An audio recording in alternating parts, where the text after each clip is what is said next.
Now we are at the book of the Tens, Anguttara Nikaya, Sutta number 46. Once the Exalted One was staying among the Sakyans at Kapilavatthu in Banyan Park. At that time, a number of Sakyan lay followers, that day being the Uposatha, came to visit the Exalted One, and on coming to him, saluted him and sat down at one side. So seated, the Exalted One said this to those Sakyan lay followers: Sakyans, are you keeping the Uposatha with the 8 precepts? I stop here for a moment to make some comments. This Uposatha they translate as the Sabbath, the day when the lay people are supposed to keep the 8 precepts. And this was a tradition in India even before the Buddha's time. That is why the Buddha asked his lay disciples to follow. And this tradition of keeping the Uposatha, it's on the 8th day of the lunar calendar, the 15th, the 23rd, and the 30th or 29th, which means approximately once a week. And from there, you can see other religions like the Christians, they also keep the Sabbath, but for the Christians it's the Sunday. And for the Buddhists, they keep the 8 precepts. The 8 precepts, the first precept is not to kill, the second is not to take what is not given, the third is not to engage in sexual conduct, the fourth is not to lie, the fifth is not to take intoxicants, the sixth is not to eat afternoon, the period between noon and the next morning dawn.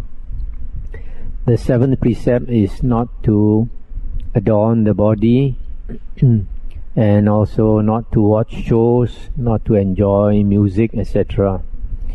And the 8th precept is not to sleep on high and wide or luxurious beds. These are the 8 precepts. Now to continue with the sutta, so the Sakyans replied, Sometimes, sir, we do so, but maybe sometimes we don't. And the Buddha said, Well, Sakyans, in those matters, it is no gain to you. It is ill-gotten by you, since in a life thus conjoined to fear of grief, in a life thus conjoined to fear of death, you sometimes do and sometimes maybe do not keep the Uposatha with the 8 precepts. What think you, Sakyans? Suppose a man here, without meeting an unlucky day, were to earn half a kahapana in some business or other. Might not folk well say of him, a clever fellow, full of energy? Stop here for a moment to comment. This kahapana is a measure of money used in the Buddha's days. Then they replied, Yes, sir, they might. And the Buddha said, What think you, Sakyans? Suppose a man here, without meeting an unlucky day, were to earn a kahapana, or 2 or more, up to 50 kahapanas in some business or other. Might not folk well say of him, a clever fellow, full of energy? Yes, sir, they might. Now what do you think, Sakyans? Suppose that man, day by day, earning 100 or 1,000 kahapanas, and hoarding up what he got, were to reach 100 years, were to live 100 years, would not he amass great wealth? He would, sir. Well, Sakyans, what think you? Would that man, because of his wealth, on account of his wealth, in consequence of his wealth, would that man, for a single night or a single day, or even half a night or half a day, live in the enjoyment of utter happiness? Surely not, sir. And why not? Because, sir, sensual pleasures are impermanent, hollow, false, of the nature of deception. I stop here for a moment. Here, utter happiness seems to refer to the heavenly happiness or the bliss of jhana, meditative absorption. And in other suttas, the Buddha has said that but maybe here it refers more to sensual pleasures, because here it is said that sensual pleasures are impermanent, hollow, false, of the nature of deception. And in some other suttas, the Buddha has said that sensual pleasures can be likened to a bone without any meat thrown to a hungry dog. When the dog is very hungry and you throw a piece of bone, a big piece of bone, you will bite at the bone, gnaw at the bone, but the hunger cannot be satisfied. So it is the same with sensual pleasures. It just gives us a fleeting happiness, but it is very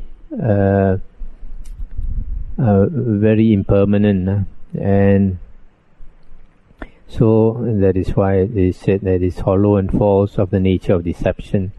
Now the Buddha said, now Sakyans, suppose here a follower of mine, living serious, ardent and resolved, were to live faring onward as I have advised for 10 years, he would spend 100 years, 100 times 100 years, 100 times 1,000 years, 100 times 100,000 years, enjoying utter happiness, and he would be a once returner, or a non-returner, or a winner of surety, a stream winner.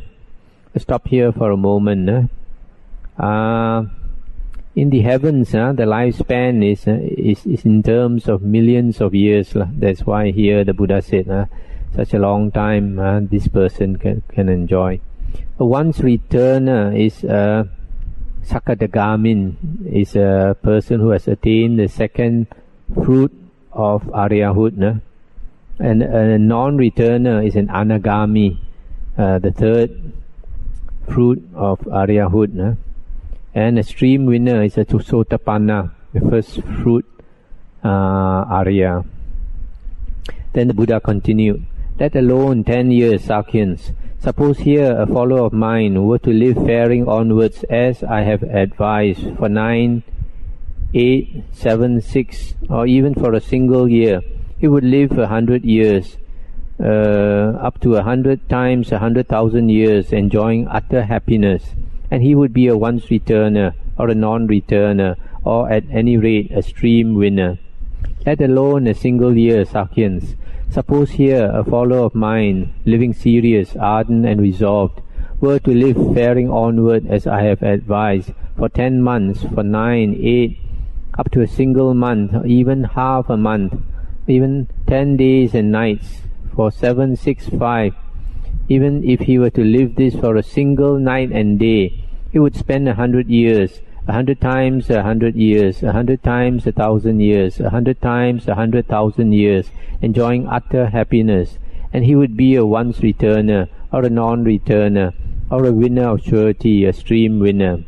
In these matters, Sakyans, it is no gain to you, it is ill gotten by you, since in a life thus conjoined to fear of grief, in a life thus conjoined to fear of death, you sometimes do and sometimes do not keep the Uposatha with the 8 precepts. Then they said, then sir, from this day forth, we here will observe the Uposatha with the 8 precepts. So you see, the Buddha is saying that if you keep the 8 precepts constantly on the Uposatha days, that means approximately once a week, then the merit is very great. That will lead you to a rebirth in heaven. And life is very uncertain. We don't know when we are going to pass away. Just recently, about a week ago, a former kapya of mine, Peng Lim, just 49 years old, passed away. Those of you who have been following me for the last 10 years or so would know him.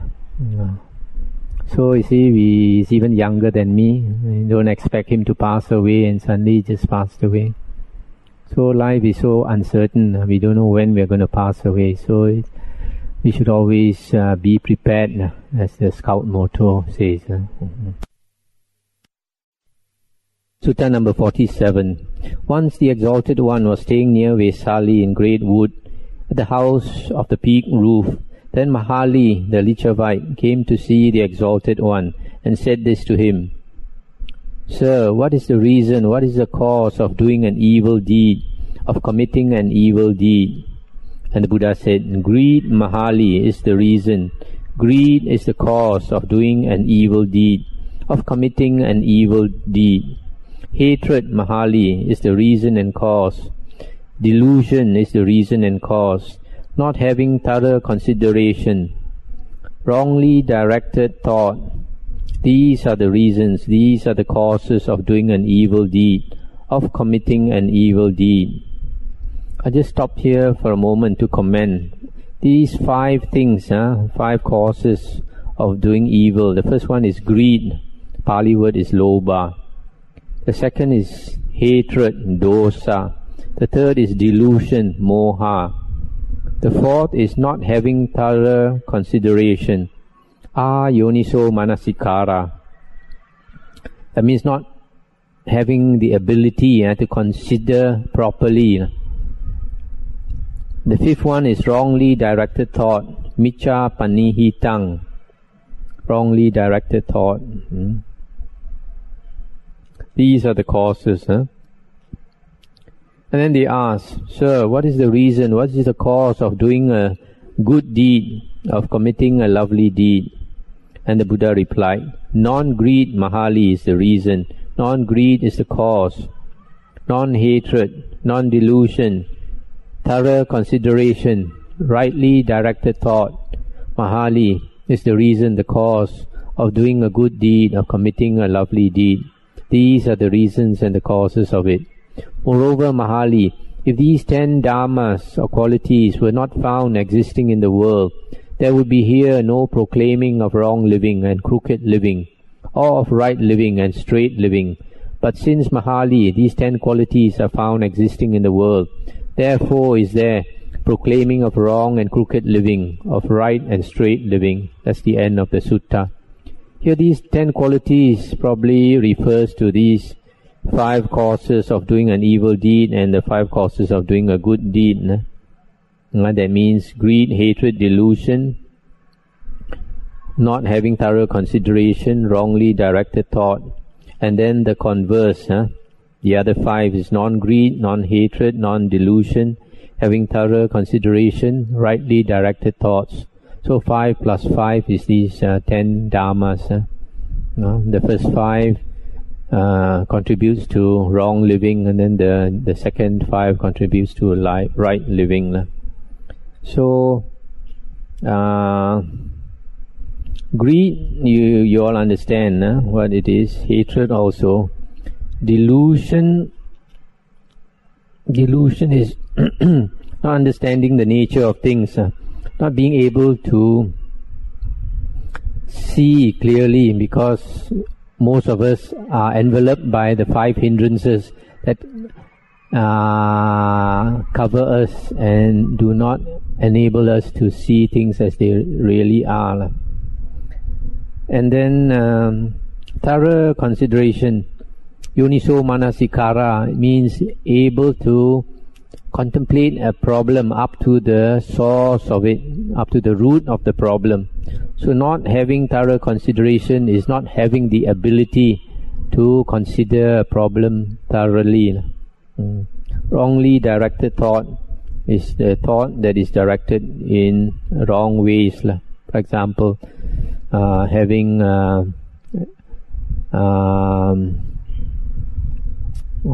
sensual desire in the thoughts, or hatred, not hatred, malice, and then hingsa, harmfulness, the wrong thoughts. So the next sutta, number 48, the Buddha said, Monks, These 10 conditions must again and again be contemplated by one who has gone forth from the home life. What 10? He must again and again contemplate these facts. 1. I am now come to a state of being an outcast. Number 2. My very life is dependent on others. Number 3. I must now conduct myself differently. Number 4. Do I reproach myself as to my virtues? Number 5. Would my wise companions in the holy life, after examining me, find me reproachable as to my virtues? Number 6. All that is mine, beloved and pleasing, will become otherwise, will become separated from me. Number 7. I am the owner of my karma, heir to my karma, born of my karma, related to my karma, abide supported by my karma. Whatever karma I shall do, for good or for ill, of that I shall be the heir. Number 8. How do I spend my days and nights that are relentlessly passing by? Number 9. Do I take delight in a secluded dwelling? Number 10. Have I any supernormal attainment, any Aryan vision and knowledge, whereby, when questioned by my companions in the holy life, I shall not be confounded? These monks are the 10 conditions to be again and again contemplated by one who has gone forth from the home life. That's the end of the sutta. This sutta is principally for monks, and these are very important contemplations a monk has to make. First one, he has to remember that he is now an outcast from society. He has dissociated himself from society, and because he has no status, in the sense that he has no money, has no position in the world, so most people in the world will also not want to associate with him. So he has become an outcast, which suits him ideally if he wants to practice and cultivate the holy life. Then number 2, my very life is dependent on others. This is a fact for a monk, which is quite frightening for a normal lay person. That's why it's not easy for a lay person to become a monk. Number 3, I must now conduct myself differently, etc. So the others I shall not bother to explain. It is more for monks to contemplate. Another sutta, number 50. Once the Exalted One was staying near Savatthi at Jeta Grove in Anathapindika's park. On that occasion, a number of monks, after returning from their alms round and eating their meal, as they sat assembled together in the service hall, remained in strife and uproar and dispute, abusing each other with the weapons of the tongue. Now the Exalted One, in the evening, rising from his seclusion, approached the service hall, and on reaching it sat down on a seat made ready. When he had sat down, the Exalted One addressed the monks, saying, Monks, in what talk were you engaged as you sat here, and what was the topic of your talk left unfinished? And they said, Here, sir, after returning from our alms round and eating our meal, we sat assembled together in the service hall and remained in strife, uproar and dispute, abusing each other with the weapons of the tongue. And the Buddha said, Monks, it is not seemly for you, clansmen, who in faith went forth from the home to the homeless life, thus to abide in strife, uproar and dispute, abusing each other with the weapons of the tongue. Monks, there are these 10 conditions to be remembered, which, as they make for affection and respect, do conduce to fellow feeling, to not quarrelling, to concord and unity. What 10? Herein a monk is virtuous, restrained with the restraint of the Patimokkha, proficient in following the practice of right conduct, seeing ground for fear in the minutest faults, and takes upon and trains himself in the rules of morality, in so far as a monk is virtuous and so forth, and so trains himself. This is a condition to be remembered, which, as it makes for affection and respect, does conduce to fellow feeling, to not quarrelling, to concord and unity. Number 2, Then again, a monk has heard much. He bears in mind what he has heard. He hoards up what he has heard. Those teachings which are lovely in the beginning, middle and end, proclaim in spirit and in letter the all-fulfilled, utterly purified holy life. Such like are the teachings he has heard much, borne in mind, practiced in speech, pondered in the heart, and rightly penetrated by view. In so far as he has heard much, etc., this is a condition to be remembered, which conduces to concord and unity. Number 3. Again, a monk has a good friend, a good companion, a good intimate. In so far as he is such, this is a condition to be remembered. Number 4. Again, a monk is easy to speak to, possessed of qualities which make him easy to speak to. He is tractable, capable of being instructed. In so far as he is such, this is a condition to be remembered. Number 5. In all the undertakings of his fellows in the holy life, be they matters weighty or trivial, he is shrewd and energetic, having ability to give proper consideration. Therefore, as to what is the right thing to do and how to manage it, in so far as a monk is such, this is a condition to be remembered, which conduces to unity and concord. Number 6. Again, a monk delights in Dhamma, is pleasant to converse with, rejoices exceedingly in higher Dhamma, in higher Vinaya. In so far as a monk is such, this is a condition to be remembered. Number 7. Again, a monk dwells resolute in energy for the abandoning of bad qualities, stout and strong to acquire good qualities. In so far as a monk is such, this is a condition to be remembered.